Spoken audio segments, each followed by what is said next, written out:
In the previous video, we learned about the 3 stages of a car crash: the vehicle crash, the human crash, and the internal crash. We also talked about the power of crash force and the importance of buckling up every ride. Let's look at airbags and the purpose they serve in a car crash. We'll begin by watching some car crash video footage.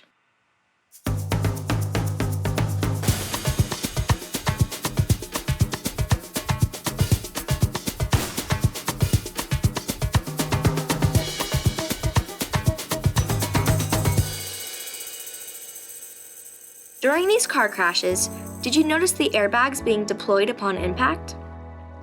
Airbags are designed to keep your head, neck, and chest from slamming into the dash, steering wheel, or windshield in the event of a crash.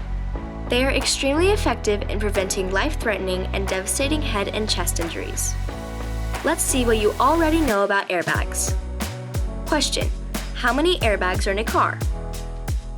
Though the law requires new cars to have at least 2 front seat airbags, many of today's cars have knee, roof, and side impact airbags, front and rear airbag curtains, and some even have rear seat mounted airbags. Question: in a car crash, how fast does the airbag inflate?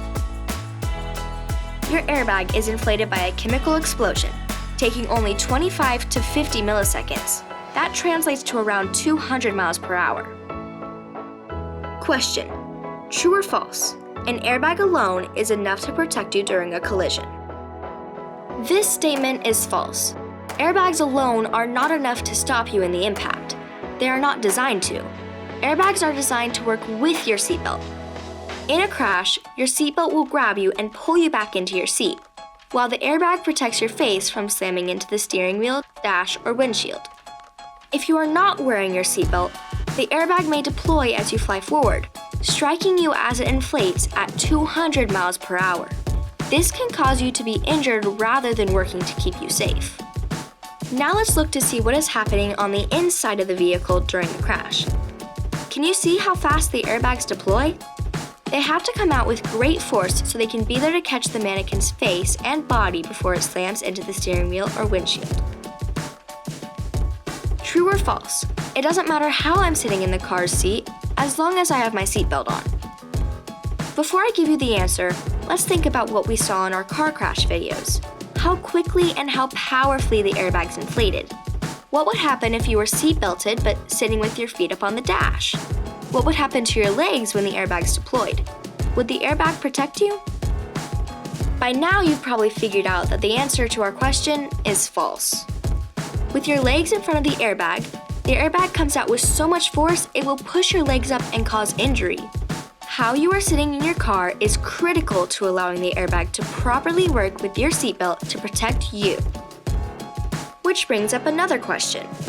Is there a wrong way to wear your seatbelt? As long as you have it around you, will you be protected?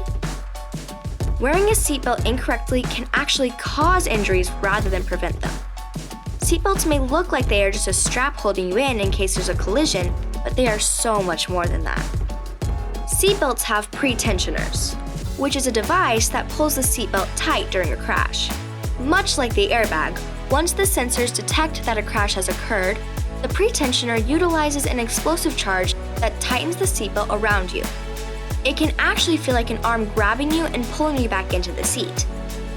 This system works with your airbag, allowing you to receive the most protection. Now that you know how the seatbelt works in a crash, what do you think would happen to each of these seatbelt positions during a crash? Wearing your belt under your arm can cause severe injury to your arm, chest, and ribs. Wearing it loose can cause major injury to the neck and even cause you to slip out completely. Wearing only the lower half can cause painful injury to the stomach due to focused pressure, and even head injuries from unrestrained shoulders. The lap part of the belt should be as low as possible over your hips, not over your stomach. The shoulder belt should lie across the middle of the chest and come across your shoulder bone, never across your neck. So, let's review what we learned in this segment. We watched some cool car crashes. We saw how airbags deploy during a crash. We learned airbags deploy at about 200 miles per hour. We saw how airbags and seatbelts work together for the best protection. Finally, we learned that seatbelts actually pull you into the seat during a crash as another way to keep us safe. I hope you are getting an idea of how important wearing a seatbelt is. Seatbelts and airbags have been carefully designed to save your life in the event of a crash.